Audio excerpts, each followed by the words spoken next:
السلام عليكم ورحمة الله وبركاته.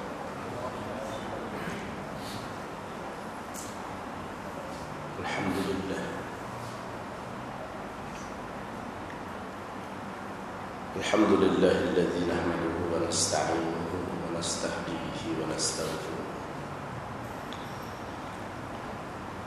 ونعوذ بالله من شرور أنفسنا ومن سيئات أعمالنا.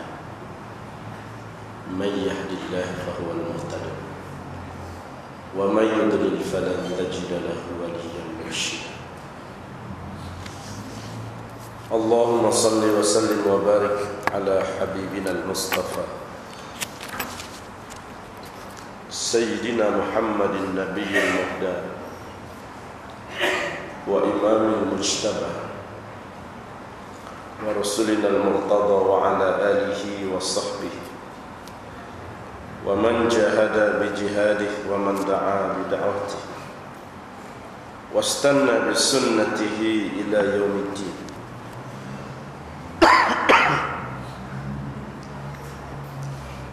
أما بعد، فإن أصدق الحديث كتاب الله، وخير الهدي هدي محمد صلى الله عليه وسلم، شر الأمور محدثاتها وكل محدثة بدعة وكل بدعة ضلالة وكل ضلالة في النار. وبسند متصل من الإمام الحافظ قال الله سبحانه وتعالى في كتابه العزيز: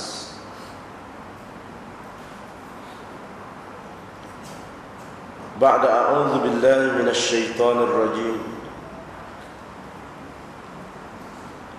الله لطيف بعباده يرزق من يشاء وهو القوي العزيز. من كان يريد حرث الآخرة نزد له في حرثه ومن كان يريد حرث الدنيا نؤته منها وما له في الآخرة من نصيب. صدق الله العظيم.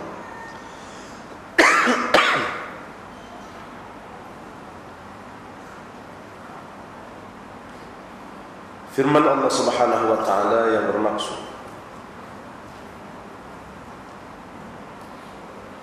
Dialah Allah yang maha lembut kepada hamba-hambanya. Dia memurniakan rezeki kepada siapa yang dikehendakinya. Dialah Allah yang maha kuat lagi maha bijaksana.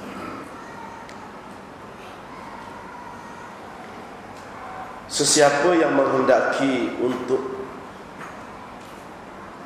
mendapatkan keuntungan di akhirat,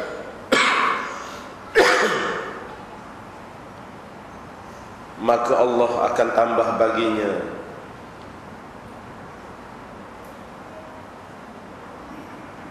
pada keuntungannya. Dan siapa-siapa yang hanya sekadar untuk keuntungan dunia, maka Allah akan berikan kepadanya keuntungan dunia, dan tidak adalah baginya bahagian mereka di hari akhirat kelak. Sahabat fadilah, ngurusi dan seluruh kegiatan kuasa surau, Tuan Imam, Tuan Bilal, Tuan Haji, Puan Hajah, Bapak, Ibu-ibu, abang, adik-adik, hadirin hadirat muslimin muslimat. Alhamdulillah, pertama kita merafakkan rasa syukur kita kepada Allah Subhanahu wa taala dengan kesyukuran yang sebanyak-banyaknya lantaran menciptakan kita sebagai manusia, bukannya binatang, bukannya batu, bukannya kayu, dan bukan sekadar manusia tetapi manusia yang muslim, dan bukan sekadar manusia yang muslim, tetapi manusia yang beriman. Sehingga alhamdulillah pada malam ini kita dipertemukan oleh Allah dalam satu pertemuan yang menjadi medan kerja sunnah baginda sallallahu alaihi wasallam. Dan syukur pada Allah pada malam ini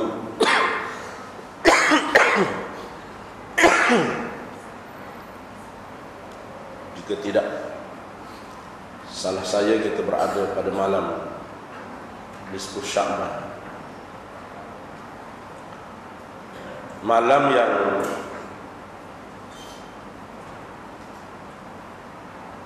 menjanjikan berbagai-bagai rahmat nikmat daripada Allah Subhanahu wa taala.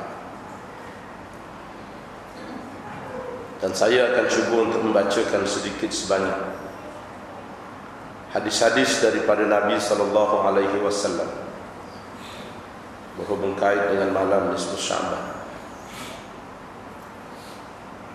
Dalam masa saya belajar di Jordan satu ketika dulu, mereka akan menggunakan malam nisfu Sya'ban itu untuk menghidupkan malam hari. Mereka tidak tidur. Mereka akan berada di surau, di masjid daripada maghrib sampailah pagi. Mereka akan memenuhkan surau masjid dengan anak-anak. Satu malam tidak kurang 7-8 kuliah, ceramah, qasidah, burdah, membaca Quran, berkumpulan, bertahajud, solat hajat, sehinggalah lepas kuliah subuh baru mereka bersurat. Kerana mereka pegang sungguh apa yang dijanjikan oleh baginda sallallahu alaihi wasallam melalui beberapa hadis. Di antaranya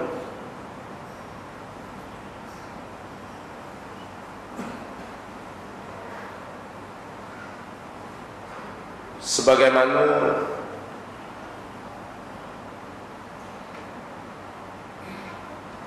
disebut oleh baginda sallallahu alaihi wasallam. Katanya baginda, sebagaimana firman Allah Subhanahu wa taala, wa yakhtaru ma kana lahumul khair,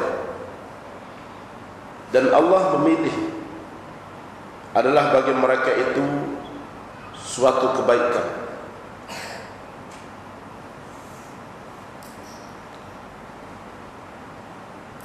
Maka Nabi sallallahu alaihi wasallam menyebut, yarfa'ullahu a'malul ibad kulluha fi hadhihi syahr.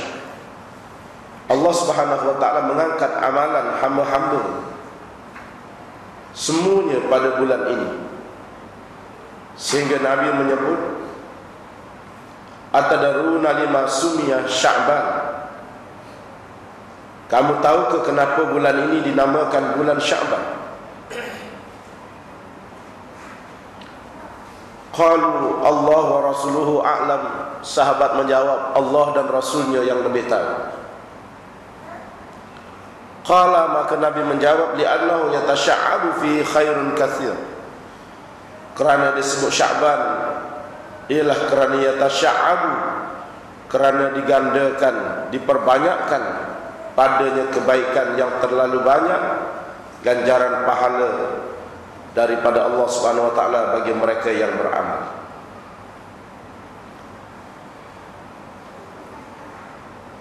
Sehingga menurut Abi Hurairah radhiyallahu ta'ala anhu qala, maka Abu Hurairah berkata, telah bersabda Nabi sallallahu alaihi wasallam,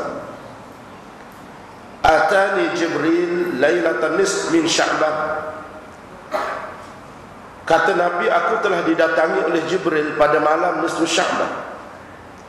Wa qala, dan Jibril berkata, ya Muhammad, hadhihi lailah taftahu biha abwab as-sama wa abwab ar-rahmah, faqum wasal warfa' ra'saka wa yadayka ila as-sama. Katanya Jibril, wahai Muhammad, malam ini adalah malam di mana dibuka padanya segala pintu langit dan dibuka padanya segala pintu rahmat. Maka bangunlah kamu dan berselawatlah kamu, dan angkatlah kepala kamu dan tadahkan kedua tangan kamu ke langit. Fakultu ya Jibril, maka Nabi berkata, wahai Jibril, ma hadhihi lailah, apa yang dikatakan malam nisfu Sa'ban itu? Faqala hadhihi lailah yaftahu fihi 300 bab min ar-rahmah. Maka kata Jibril, malam ini akan dibuka padanya 300 pintu daripada pintu-pintu rahmat. Fayaghfirullahu ta'ala li jami'i man la yusyrik billah. Maka Allah akan mengampunkan bagi kesemua mereka-mereka yang tidak syirik kepada Allah suatu pun, illa man kana sahiran, kecuali mereka-mereka melakukan amalan sihir, au kahinan, atau orang yang menggunakan jampi-jampi yang sesat, musyahinan, ataupun bomoh-bomoh yang sesat, au mudminul khamr, ataupun mereka yang minum arak, au misran ala zina, ataupun mereka yang berkekalan dengan melakukan zina, au akalur riba, ataupun mereka yang makan riba, au aqul walidain, ataupun mereka yang derhaka kepada kedua ibu bapanya, au qati'ur rahim, ataupun mereka yang selalu memutuskan silaturahim. Fa inna haula, maka semua daripada mereka itu la yaghfiru lahum, sehingga tidak diampunkan dosa mereka, hatta yatubu wa yatraku, sehingga mereka bertaubat dan meninggalkan semua kesalahan itu. Fa kharajan nabi, maka Nabi pun keluar, fasalli wa baka fi sujudihi, maka Nabi pun sembahyang sehingga Nabi menangis di dalam sujudnya. Wa huwa yaqul, dan Nabi pun berkata, Allahumma inni, ya Allah, ya Tuhanku, sesungguhnya aku a'udzubika min aqabik wa sakhatik wa la uhsi thana'an 'alaika anta kama thnaita 'ala nafsik falakal hamdu hatta tarda. Maka Nabi menyebut di dalam doanya, ya Allah, ya Tuhanku, aku berlindung daripada kamu, daripada kemurkaanmu, daripada kemarahanmu, daripada akibatmu, dan jadikanlah aku di antara yang sentiasa memuji ke atas kamu, sebagaimana kamu menjaga setiap diri, setiap jiwa daripada kami. Maka kepadamu sahajalah kami memuji, dan kami mengharapkan keredaan daripadamu. Tuan-tuan yang dikasihi sekalian, itu di antara salah satu daripada hadis yang disebut oleh baginda sallallahu alaihi wasallam yang menyebut tentang malam nisfu Sa'ban. Dan selain daripada itu, hadis yang disebut juga kepada baginda sallallahu alaihi wasallam, katanya baginda sallallahu alaihi wasallam, ma min lailah ba'da lailatul qadr afdalu min lailatul nisfi Sya'ban. Maka kata baginda sallallahu alaihi wasallam, tidak ada satu malam yang lebih baik selepas daripada malam Lailatul Qadar, iaitulah malam yang disebut malam nisfu Sa'ban. Wa qad warada fi fadliha ahadits akhar muta'addidah. Maka diwarid beberapa hadis Nabi sallallahu alaihi wasallam, di antaranya menyebut bahwasanya pada malam nisfu Sa'ban Al-Quran diturunkan oleh Allah Subhanahu wa taala daripada Lauh Mahfuz, turun secara serentak ke langit dunia, kemudian turun secara beransur-ansur bermula pada malam 17 Ramadan ataupun malam Lailatul Qadar. Maka peringkat penurunan Al-Quran itu diturunkan oleh Allah daripada Lauh Mahfuz, dibawa diiring oleh para malaikat, diturunkan oleh para malaikat diusungnya ayat-ayat Al-Quran, diusungnya firman-firman Allah secara sekaligus diturunkan daripada Lauh Mahfuz kepada langit dunia. Kemudian berlakunya itu, katanya Jibril, sebagaimana kata Nabi, ialah pada malam nisfu Sya'ban. Kemudian diturunkan secara beransur-ansur, bermula pada malam Lailatul Qadar ataupun menurut riwayat pada malam 17 Ramadan ataupun pada masa nuzulul Quran menurut riwayat. Dan di antara surah yang paling berat yang diangkat oleh malaikat yang paling ramai ialah yang disebut dengan Ayatul Kursi. Ayatul Kursi. Sebab itu ayat kursi ini biasa diamal oleh orang. Apatah lagi masa nak berebut kursi, maka dia pun hafallah ayat-ayat kursi. Dah dapat kursi, ambil kursinya saja, ayatnya ditinggalkan. Jadi para hadirin yang dikasihi sekalian, itu di antara ayat. Sebab Ayatul Kursi adalah ayat yang berhubung kait dengan soal akidah. Dibentang kepada manusia, dibentang kepada kita. Bagaimana Allah Subhanahu wa taala menyebut dan memuji zatnya sendiri, waktu yang sama meletakkan manusia pada kedudukan makhluk yang sama taraf dengan makhluk-makhluk yang lain dari sudut kejadian fizikal. Tetapi waktu yang sama diangkat manusia, dimuliakan berbanding dengan makhluk-makhluk yang lain kerana beberapa sebab. Yang pertama ialah kerana akal yang dikurniakan oleh Allah. Yang kedua ialah kerana diturunkan padanya Quran. Dan yang ketiga, diturunkan padanya nabi-nabi dan rasul-rasul. Maka bagi umat Nabi Muhammad khususnya diturunkan kepada kita Nabi Muhammad sallallahu alaihi wasallam. Maka Allah beritahu kepada kita, walaqad karramna bani Adam, dan sesungguhnya kami muliakan anak-anak Adam, kami muliakan manusia. Walaqad karramna bani Adam wa hamalnahum fil barri wal bahr, kami angkut manusia untuk mereka berjalan di darat dan di laut. Wa razaqnahum minat thayyibat, bukan sekadar itu, kata Allah, kami kurniakan pula kepada mereka dengan rezeki-rezeki yang baik. Wa faddalnahum ala katsirin mimman